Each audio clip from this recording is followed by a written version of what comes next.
breakfast was always the same. Oatmeal porridge, which Valancy loathed, toast and tea, and 1 teaspoonful of marmalade. Mrs. Frederick thought 2 teaspoonfuls extravagant. But that did not matter to Valancy, who hated marmalade too. The chilly, gloomy little dining room was chillier and gloomier than usual. The rain streamed down outside the window.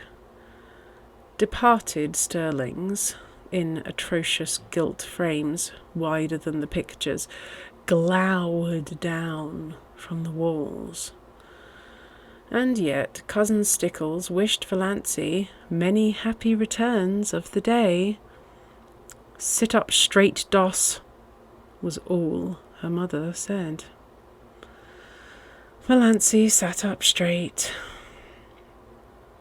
She talked to her mother and Cousin Stickles of the things they all knew. Therefore she never did it. Mrs. Frederick was a friend...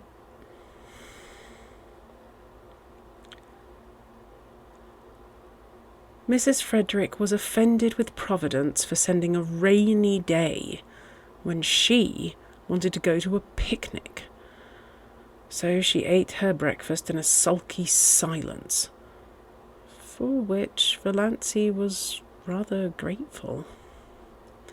But Christine Stickles whined endlessly on, as usual, complaining about everything. The weather, the leak in the pantry, the price of oatmeal and butter. Valancy felt at once she had buttered her toast too lavishly. The epidemic of mumps in Deerwood. "Doss will be sure to catch them," she foreboded. "Doss must not go where she is likely to catch mumps," said Mrs. Frederick shortly. Valancy had never had mumps, or whooping cough, or chicken pox, or measles, or anything she should have had. Nothing but horrible colds every winter. Doss's winter colds were a sort of tradition in the family. Nothing, it seemed, could prevent her from catching them.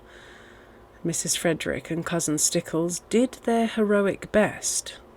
One winter they kept Valancy housed up from November to May in the warm sitting room.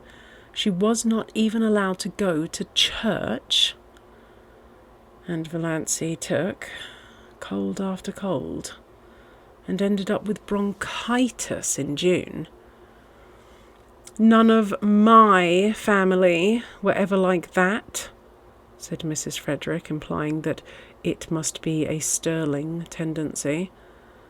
"The Stirlings seldom take colds," said Cousin Stickles resentfully. She had been a Stirling. "I think," said Mrs. Frederick, "that if a person makes up her mind not to have colds, she will not have colds." So that was the trouble. It was all Valancy's own fault.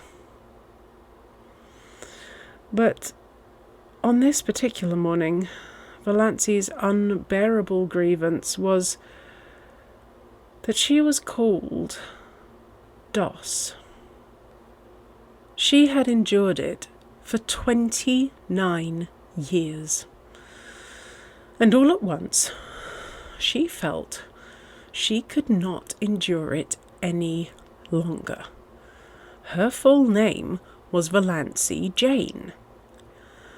Valancy Jane was rather terrible, but she liked Valancy, with its odd outland tang. It was always a wonder to Valancy that the Stirlings had allowed her to be so christened. She had been told that her maternal grandfather old Amos Wansborough had chosen the name for her. Her father had tacked on the Jane by way of civilising it, and the whole connection got out of the difficulty by nicknaming her Doss. She never got Valancy from anyone but outsiders. "Mother," she said timidly, "would you mind calling me Valancy after this? Doss seems so... I don't like it." Mrs. Frederick looked at her daughter in astonishment. She wore glasses with enormously strong lenses that gave her eyes a peculiarly disagreeable appearance. "What is the matter with Doss? It seems so childish," faltered Valancy. "Oh." Mrs. Frederick had been a Wansborough, and the Wansborough smile was not an asset. "I see. Well, it should suit you then. You are childish enough in all conscience, my dear child." "I am 29, said the dear child desperately. "I wouldn't proclaim it from the housetops if I were you, dear," said Mrs. Frederick. 29. I had been married 9 years when I was 29. "I was married at 17, said Cousin Stickles proudly. Valancy looked at them furtively. Mrs. Frederick, except for those terrible glasses and the hooked nose that made her look more like a parrot than a parrot itself could look, was not ill-looking. At 20, she might have been quite pretty. But Cousin Stickles... And yet Cousin Stickles had once been desirable in some man's eyes. Valancy felt that Cousin Stickles, with her broad, flat, wrinkled face, a mole right on the end of her dumpy nose, bristling hairs on her chin, wrinkled yellow neck, pale protruding eyes, and thin puckered mouth, had yet this advantage over her, this right to look down on her. And even yet, Cousin Stickles was necessary to Mrs. Frederick.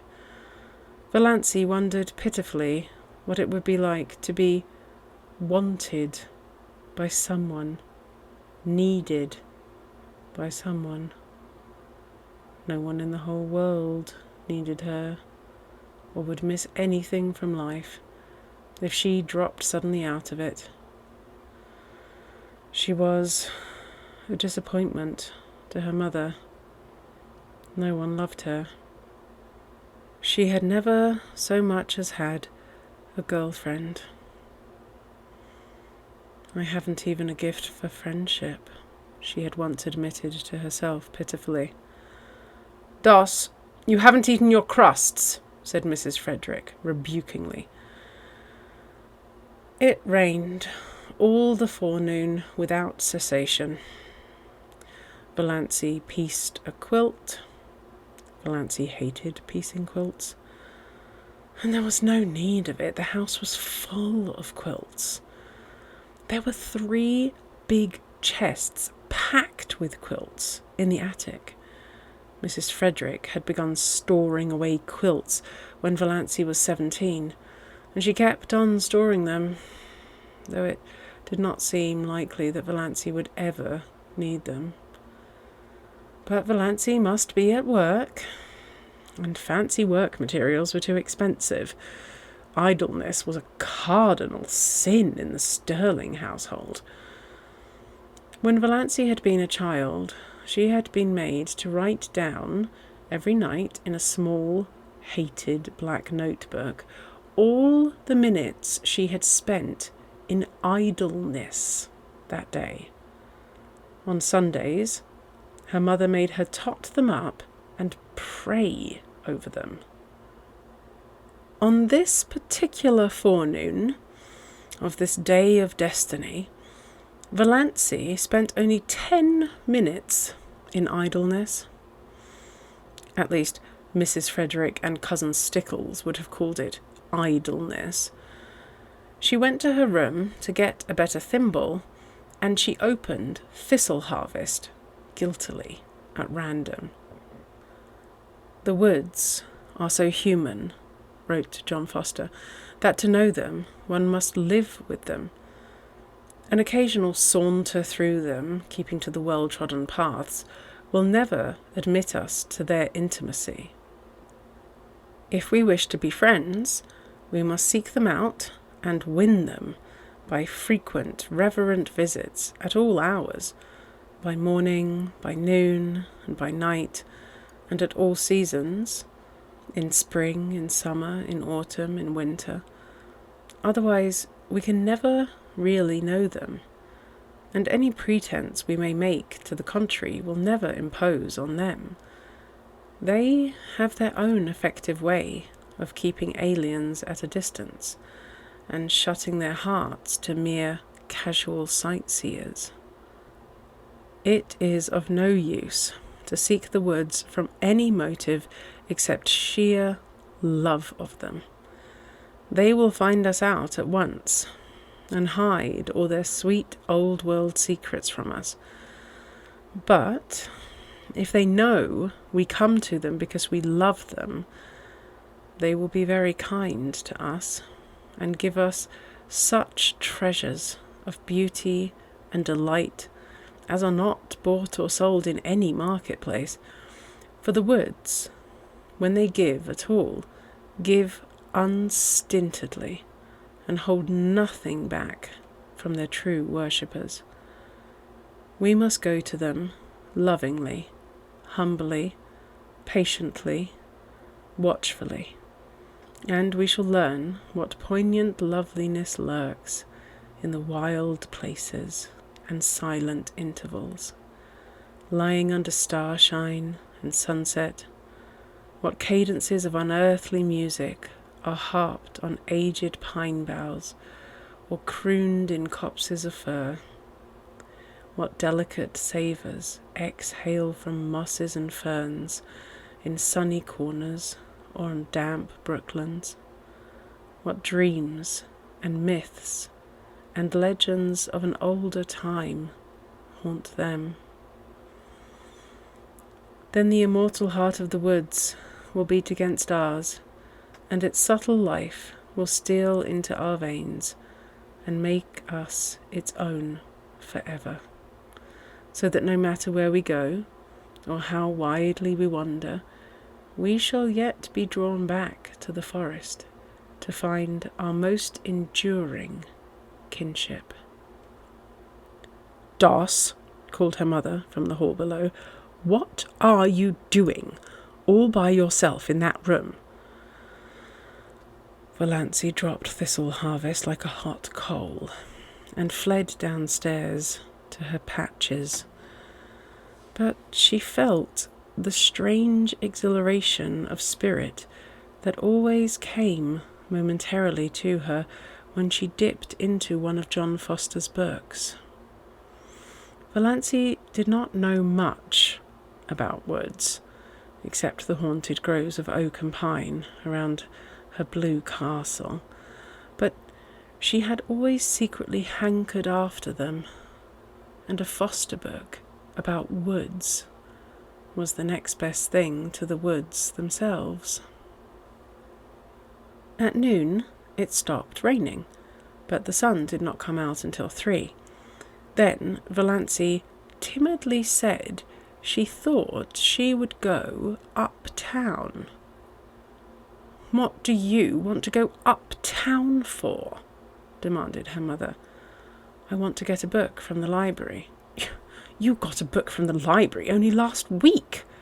"No, It was 4 weeks. 4 weeks?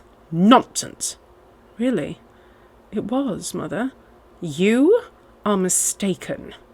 It cannot possibly have been more than 2 weeks.